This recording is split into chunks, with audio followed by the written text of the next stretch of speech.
Hi, this is Caroline Pointer with ForYourFamilyStory.com with our first tutorial.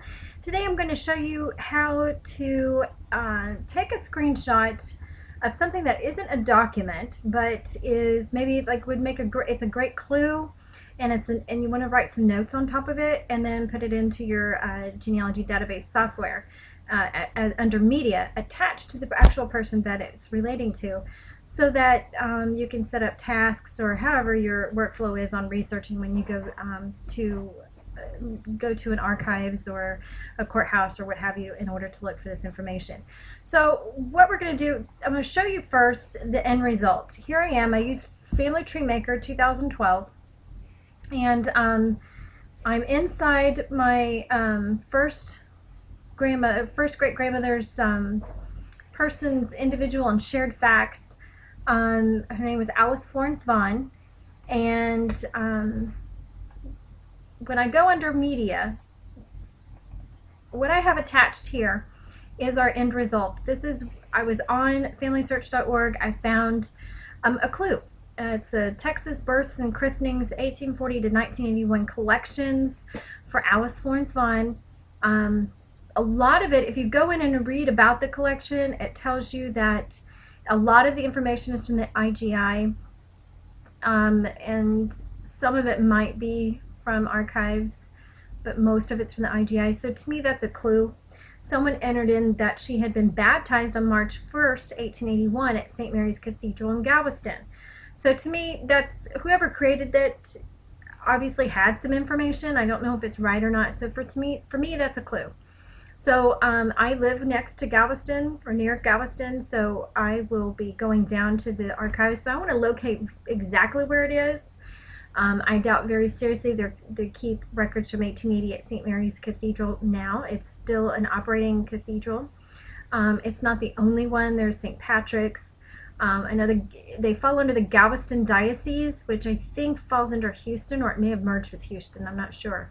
So I'm going to need to ferret out that information, so I want to be able to put a note on top of there to remind me to do that. And I also want to put some citation information. Obviously I know that it came from Family Search, but I went ahead and put down here FamilySearch.org and the date I accessed it, and just put an arrow pointing out the source film number, so that later on when this maybe will turn into a clue, or it's a clue already, maybe if it'll turn into some more solid evidence, and I want to be able to use it to and needs a citation, then I already have the citation information on there for me. So let me minimize that screen. Again, this was just for this is inside my genealogy database software, which is Family Tree Maker 2012. What we're going to do, we're going to go into Chrome. I usually use Firefox. Chrome is usually my backup. It had to be my backup for this because the newer version of Firefox does not play well with the annotation, the screenshot and annotation add-on that I usually use, and that's FireShot.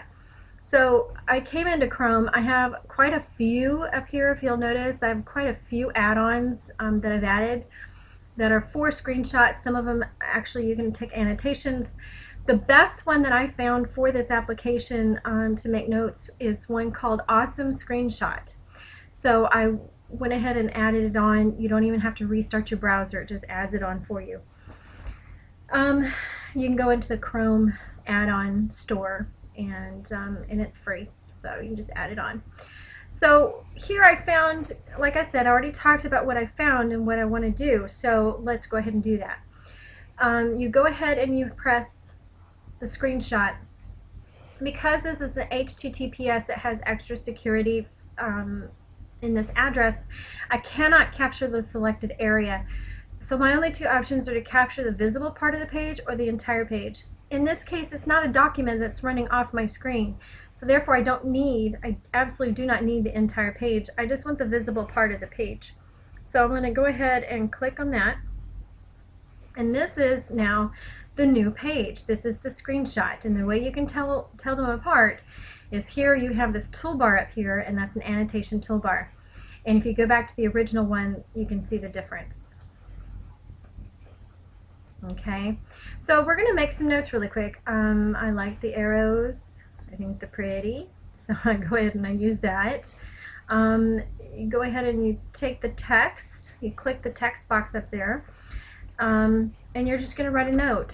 Check into, the Galveston Catholic Diocese for St. Mary's records for this time period.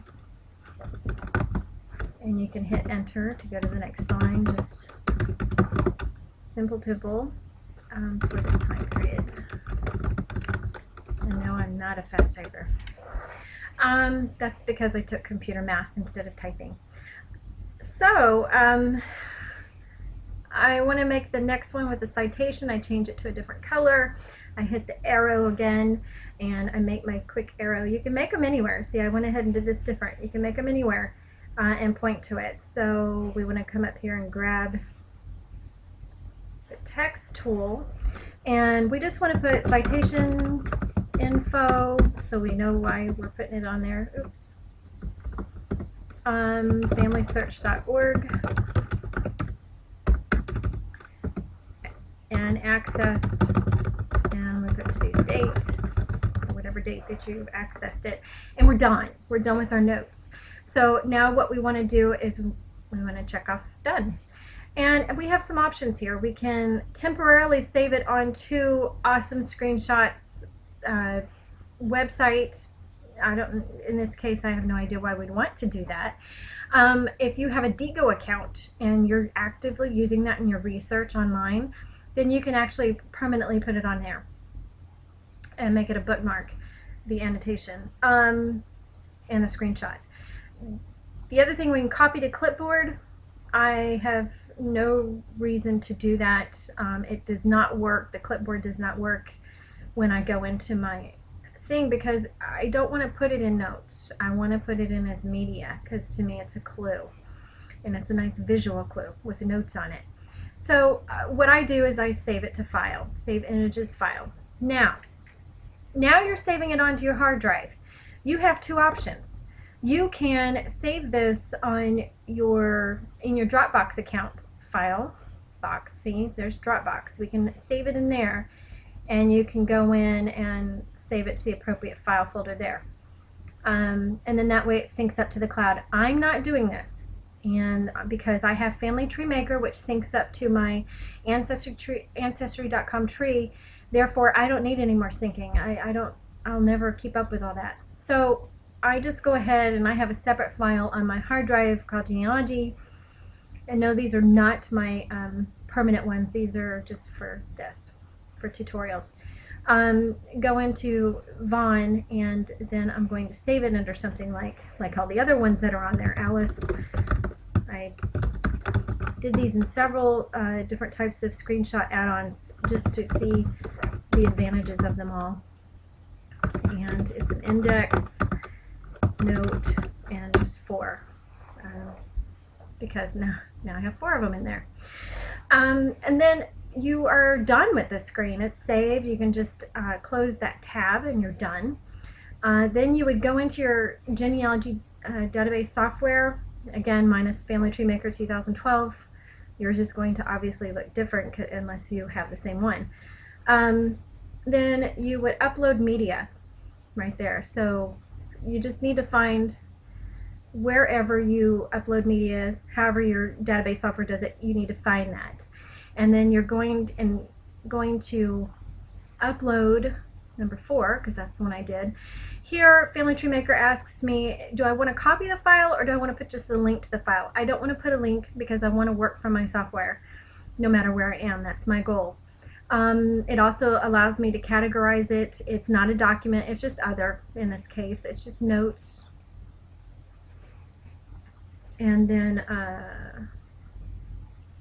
when you pull it up, if your genealogy database software does not have an area for this, then this is why annotation for description, this is why this annotation is very important. Not just for notes and tasks, but for citation information as well. So we're going to go ahead and cancel out of there. And I would also, at this time when I put it in there, I would also add a task, which I already have. I need to look for her baptismal record for St. Mary's. And this is just her tasks, on tasks that I need to do based on her information. There's also a main task area where I have some other information. I just got this software, so I don't have as much on there as I should. Plus, I hardly ever have time to do my own genealogy. And so this is really nice to do these tutorials, because then I get to do my own. Anywho, so basically you're done with this page. And then you can go on and do the rest of your online searching. And so this is just a quick how-to on how to annotate, take a screenshot and annotate something. The next one I will be doing will be how to take something out of Ancestry.com, how we're going to cut it and clip it, and some ideas on transcribing. So stay tuned for the next tutorial. And this has been Caroline Pointer with ForYourFamilyStory.com. Thanks.